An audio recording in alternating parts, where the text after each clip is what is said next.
Howdy Tubbers, welcome back to the Zach Life. This video is going to be part of the playlist in the series Oil Field 101. We're going to talk about Packers today. I had originally planned on having a video out about injection wells and specifically the injection well on the new lease. But I decided we're going to have to talk about Packers in that video, and we need to just do a video specifically on Packers. Let's get out there and get after it. Boy, it's already hot. So I'm working on Packers. There are several in here. There's two. There's one I just got through putting together. It's kind of a piece together used one. There's a couple took apart. There's a couple mandrels you can see there. There's another one over there. Generally, I'll buy new Packers, and when I get 3 or 4 or 5 used ones that came out of a hole, they look just like this. Various things wrong with them, various, rusted, whatever. I'll scatter them, take all the best parts out of them, and build a couple of good new ones or good used ones. Like this one's used. I reused everything. We're fixing to put what I'm going to call a new one together. It's going to be good as new. I'm going to spend about 10 seconds to give you a rough overview of how this works, so you'll have an idea what's going on when we put one together. And then after I get one put together, we're going to talk about in detail how it works and what it does. So this is a device that you run down on the end of your tubing, or it can be in the middle of the string of tubing, into a well. And what this does is it seals the tubing to the casing. The casing is a pipe that's cemented in the ground. And when you set this drags on the tubing, on the casing, excuse me. You'll turn this goes down, and then you'll pull up on the tubing. This bites the casing, and that squeezes this rubber. It pushes this together and sets the rubber in the casing. Anyway, rough overview. Let's put one together, and after we get one put together, we'll go over in more detail exactly how they work. Okay, the first thing I'm going to do here is we're going to take copper coat. And I'm going to smear copper coat all over this, because as this sits and as it sits down in the well, this keeps things from corroding. The real bad about if you leave them outside or something, they get wet, they'll get fresh water between the rubber and the mandrel, and they'll just, the water will just eat everything up. It'll rust it, and everything rusts together and sticks. Okay, got everything copper coated. There's a few important things to see here. There is a lip right here, and when we put this on, this goes on first, it goes up and hits that lip, and it won't allow it to go any farther this way. The next thing is the rubber, and then the next thing important to notice is there is a ring cut out right here. There's a machine ring. This is important. So the next is this piece, goes on the back here, stops the rubber, and then inside this groove, it fits kind of, you can see there's a groove in this and a groove in that. It fits tightly in there. There's a thing called a shear ring. And this shear ring has got a precisely machined lip. You can see that protrudes to the inside. And this fits down inside of here, inside this groove, just like that. What this is if you put enough force on this down, this is designed to shear. This will break, if you would, at exactly 45,000 pounds. It's not always exactly, but that's the goal, is to have it shear at about 45,000 pounds. We'll take a hammer, knock this up in there like that, and then there is a big snap ring.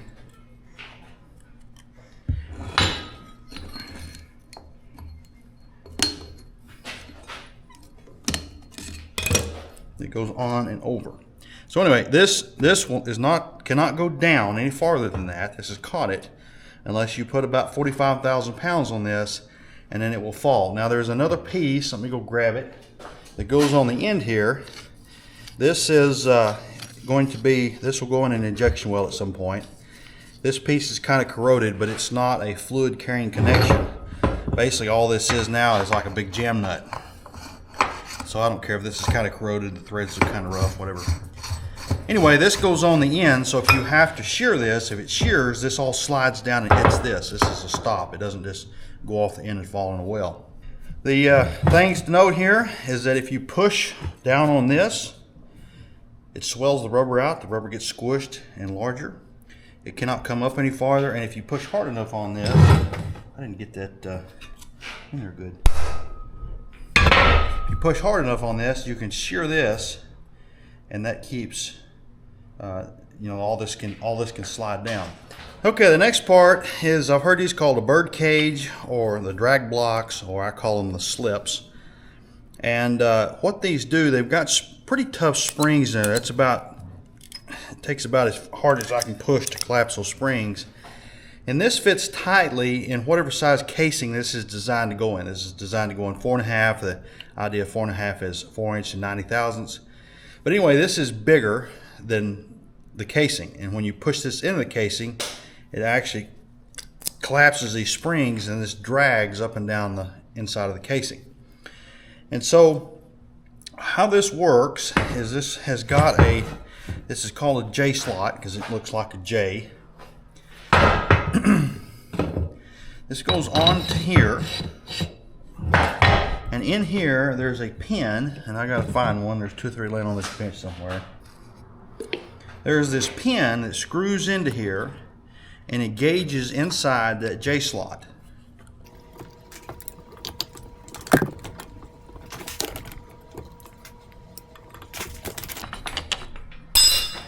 And so this gives a track, if you would, of how this thing can move. Now the last piece that goes on here is the top collar. This top collar has got an O-ring in it. This O-ring looks good. That's what I was looking at. The O-ring seals to here, and this is left-handed. I'll explain why in a minute. But this runs down, engages in the O-ring, and butts up. So this is a completed packer. Now what I'll do often here, and this is what my grinder's for, is these slips will get worn. And in the old days, my grandpa and my dad would run a lot of used packers, or rebuilt. They call them rebuild. Basically, they just take them in. If everything was good, they'd put a new rubber on it and resend it, which is fine. But nowadays, it seems like they're about as expensive as a new one, and that's why I'm rebuilding these, because I can rebuild them for, a new mandrel's like $400, and a new packer costs $800, and it's half price for 20 minutes of work or whatever. But the slips will get worn. These drag going up down the casing, as I explained, and the sharp edge sort of gets taken off of them, and then they won't bite the casing. And what I figured out you can do is take a grinder and just bump the little sharp edges.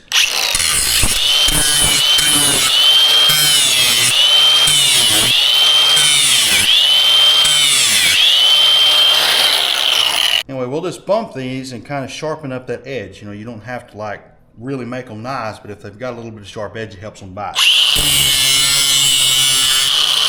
Okay, let's give a little more in-depth, better understanding of how these work. So, as I said, the tubing is connected to here, and on an injection well, generally this would just be open-ended.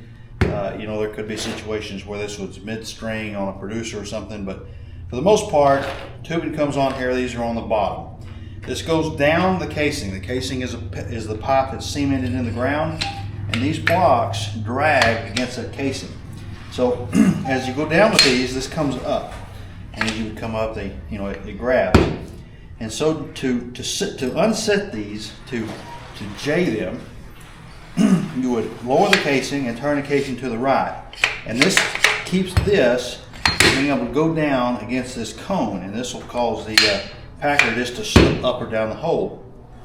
To set the packer, you'll go down and turn it left, and then when you come up, these slips here get against the back side of this cone, and that causes the slips to be pushed out and to bite into the pipe.